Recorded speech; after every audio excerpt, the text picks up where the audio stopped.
Good morning. I'm a week out, getting ready to prepare my notes for the records exam, and I have some notes that I'm going to repeat to myself and watch continuously. So the first thing I'd like to know is to have a Class B license, an individual can wreck a home that is 3 stories or less and 35 feet. You have to have an unrestricted Class B records license to wreck a building with concrete reinforcement or steel.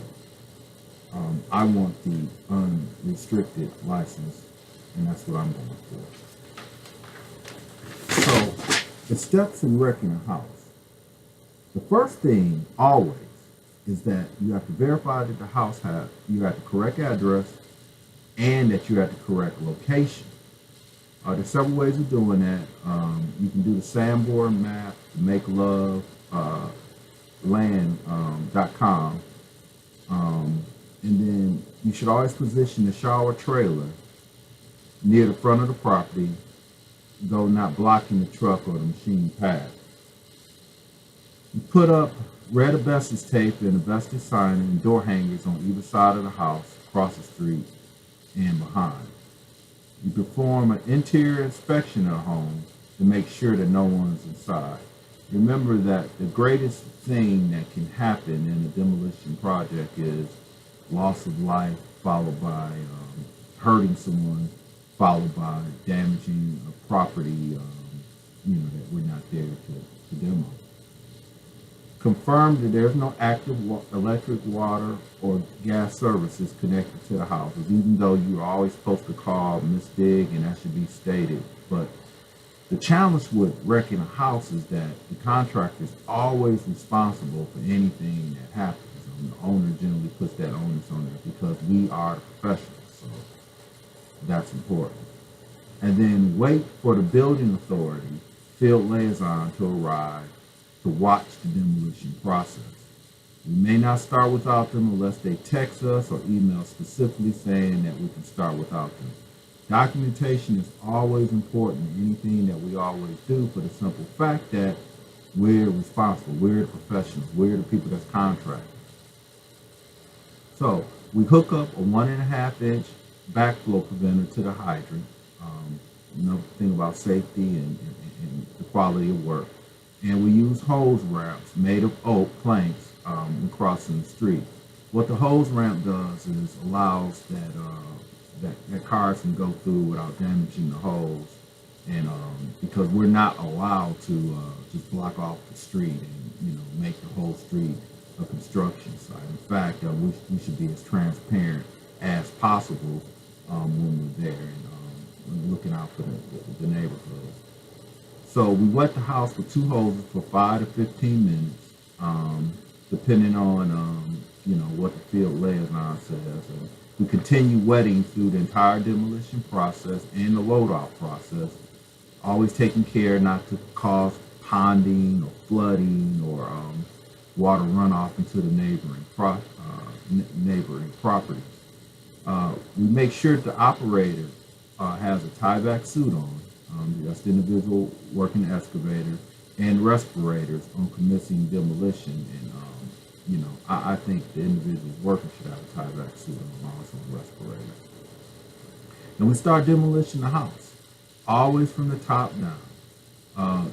Trying to flip the house or trip the house or cutting corners, never suggested.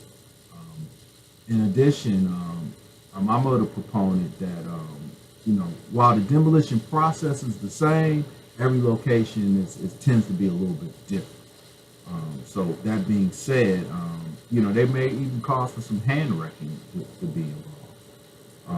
And that's when we use an articulating boom or some type of scaffolding, to do some basic wrecking. And that would be for a chimney or some kind of weird protrusion, outside normal scope of work. We want to consolidate everything in the basement, and we want to always be using the excavator with a claw with a thumb on it. giving it that action. And the more we compress the stuff in the debris in the basement and wet it down, the easier job it is for a plethora of reasons. One, when we track over we know that we got a secure base to work on. Two, it consolidates it in one area. And three, the more we work underground, the less chance of fugitive smoke created.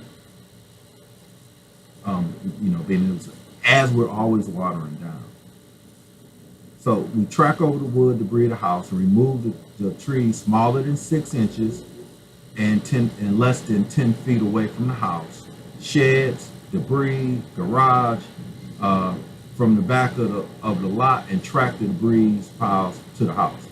This way, all wood debris can be loaded out at the same time. Load out all wood and associated non-mason materials in the wood boxes or gravel trains. Line the bottom of each box with plastic sheeting, and an ordered demolition manifest must accompany each load to the landfill. Documentation, documentation, documentation, documentation, documentation, documentation, documentation. Every time. Same thing every time. Or be mindful that we're responsible for this documentation up to 7 years.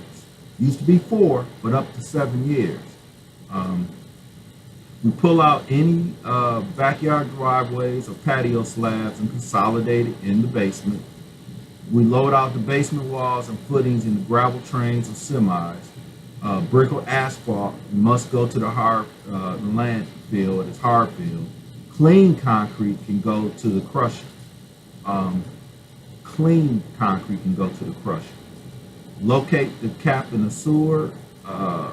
Locate the cap. Locate the sewer, then cap it, and we cap it with wet cement. We mark the location of the sewer with a large orange arrow, and the sewer is usually located in the back center wall of the house. And then we remove the basement floor last from the back of the house to the front footprint of the front of the property. We create a ramp on each right and left side of the basement footprint so that a person can walk, or an animal can walk out of that basement if they fall in. We barricade the hole from all 4 sides with 4-foot high orange construction fencing. At this point, we can call for an open hole inspection. We have 2 of those. So the easiest way for me to think, seeing that I have a residential builder's license, I look at that open hole inspection sort of like when we're building a house with new construction, that we once we have rough framing in, and the dudes do their rough electrical and rough plumbing, we need to do that before we can close the walls up and prepare the house for final finish. So that's what the open hole inspection means to me, and it's important. And again, photo documentation is important.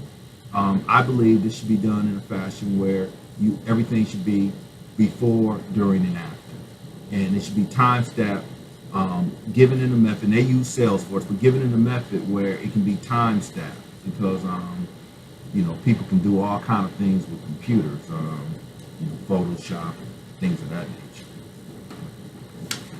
So once that process is done, we notify the Detroit Building Authority field liaison, the gal we work with, of the intent to backfill. We accept only soil from a verified residential source or a known commercial source. Ticket must accompany each load. Documentation, documentation, documentation. No blue or gray clay for us, despite the ordinance that differs it up a little bit. But we don't want to, in our business, ICC, we don't want to do anything that looks like it can, no pun intended, dance in the gray. No, we want everything to be black and white. If it's done right, it's right. If it's done wrong, it's wrong. We also can backfill with any material that's 8 inches in diameter or less. The inspector will never allow it to be dumped. Also, no steel, no stumps, no roots, or non-aggregate material, saturated material. Meaning the things that are organic